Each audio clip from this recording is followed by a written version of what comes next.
हमारे साथ हैं रवि उपाध्याय जी कि हम भी कुछ लपेट लें इसमें। रवि उपाध्याय जी, हम शर्मसार तो सभी लोग हैं, कोई अधिकारी या कोई पूर्व अधिकारी की बात नहीं है, बात है बिहार की। और जब बात बिहार की हो रही है तो हम लोग सभी लोग शर्मिंदा हैं, क्योंकि भगवान ने बहुत कम लोगों को चुना जो ऐसे पदों तक पहुंचते हैं, उन्हें वर्दी मिलती है ताकि आप सेवा कीजिए। लेकिन सेवा में मेवा पाने का जो एक असंतोष की जो अंदर जो भावना होती है कि नहीं हमें और चाहिए, इसमें बहुत कम पीरियड में ऐसे अधिकारी तैयार हो रहे हैं। इससे पहले भी नपे हैं, अब कोई बालू माफिया से जुड़ा था, कोई जमीन के लिए लड़ रहा था, अब तो देखिए महल और अटारी हम देख पा रहे हैं कि क्या इनकी हैसियत होती जा रही है। तो हमें जरा ये बताइए कि ये क्या जो संख्या है ये कहाँ कमी है और इसको कैसे ठीक किया जा सकता है?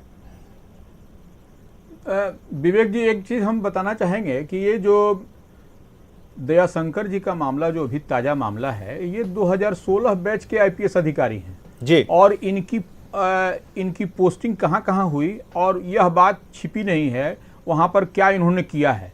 ये हम नहीं, जहाँ पर भी वहाँ पर कोई भी पत्रकार है किसी भी संस्थान का है उससे आप पता करवा लीजिए, इनके बारे में स्पष्ट पता है।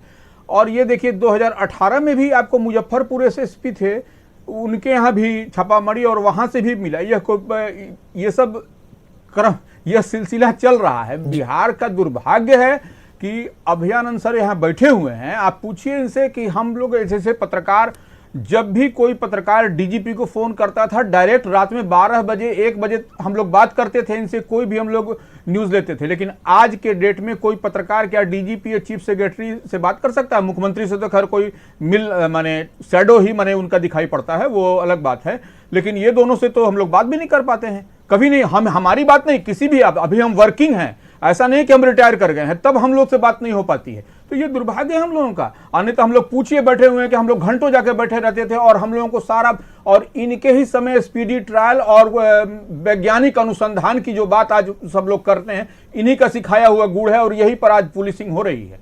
फिर भी ये देखिए, जब तक सिस्टम में ऊपर से नीचे बदलाव नहीं होगा, हम पहली बार आपके यहाँ नहीं बोले, कई बार हम बोले हैं, ऊपर से नीचे तक बदलने की आवश्यकता है। इसके लिए अभियानंद सर को हम चाहते हैं, हमारी इच्छा है।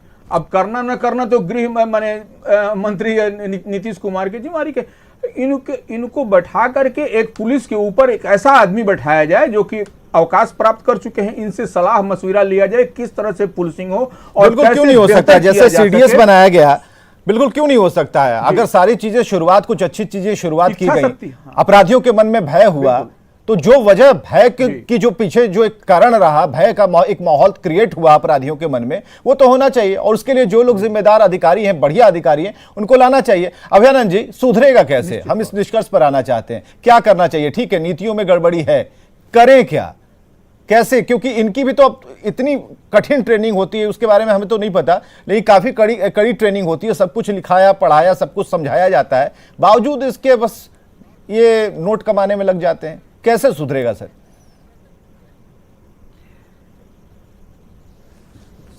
अभियानंद जी का तो रास्ता, हाँ मैं सुन रहा हूँ, मैं कोशिश कर रहा हूँ आपके मुश्किल प्रश्न का जवाब देने का। मैंने भी बहुत कोशिश की समझने की कि वो कौन सी एक चीज़ है जो निश्चित रूप से सुधार ला दे सकती है।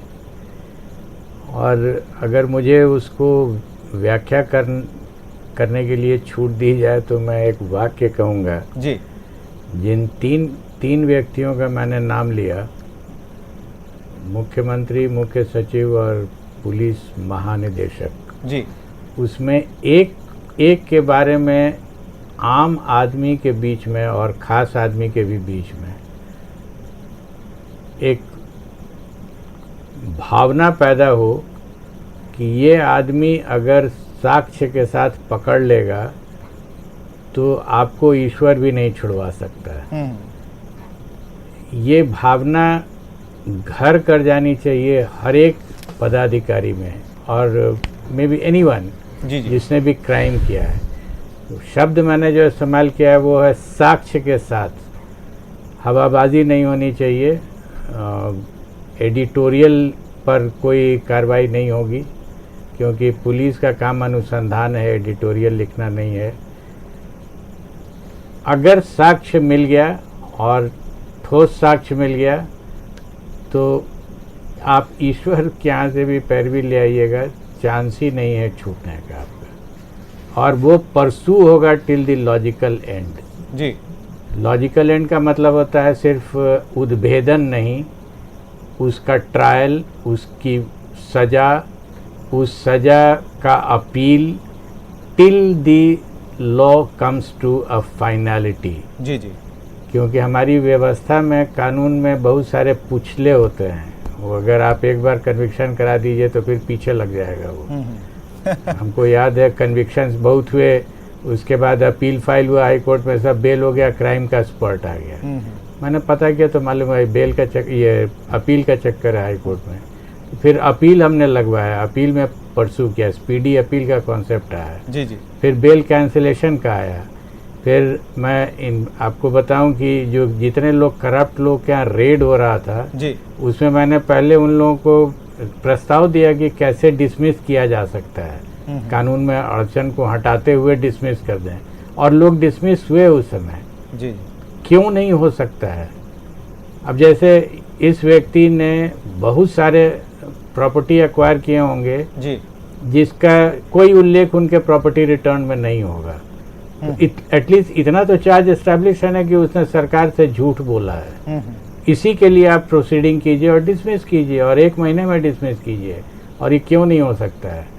तो जितने लोग का इस तरह का केसेस हुआ है, डिस्प्रोपोर्शनेट या रेड्स हुआ है, तो उनको प्रोसीड अगेंस्ट कीजिए, प्रोसीडिंग को मॉनिटर कीजिए और उनको डिसमिस कर दीजिए। जी, इसीलिए मैं कह रहा था कि वेइंग फैक्टर क्या है, पॉजिटिव है या नेगेटिव है।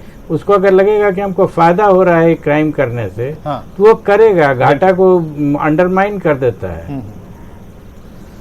बहुत बहुत शुक्रिया अभिनंदन जी, समय निकालकर ये बात बताने के लिए। और आपको लाने का मकसद यही था कि सरकार सुने। पूर्व डीजीपी ही नहीं है, आप एक अभिभावक हैं, और खासकर क्राइम को कैसे कंट्रोल किया जाए वो आप सूत्र हैं जिसके जरिए हम कई ऐसे हिसाब किताब को बराबर कर सकते हैं। जरूरी है कि भाई जो सरकार है या सरकार के प्रवक्ता हैं यही बात लेकर पहुंचिएगा कि अभयानंद जी ने आज की डिबेट में ये सब कहा है, और इस पर अगर काम कीजिएगा तो फायदा मिलेगा।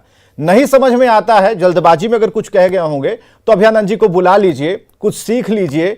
लेकिन क्योंकि पब्लिक जो है ना, आम जनता है, वो चाहती है कि सुकून से रहे, उन्हें कोई ऐसी बात नहीं चाहिए। और जो अधिकारी हैं, अगर उनको ऐसा हो गया कि हमें कमाना ही है, तो भाई ये सब नहीं चलेगा बिहार में, क्योंकि एक कड़ा नियम कानून आपके लिए है, आपके ऊपर भी निगरानी है। आपके हर कदम पर एक निगरानी का आदमी जरूर है जो देख रहा है कि आप कर क्या रहे हैं, कैसे केसों का निष्पादन कर रहे हैं या केसों के एवज में पैसे ले रहे हैं।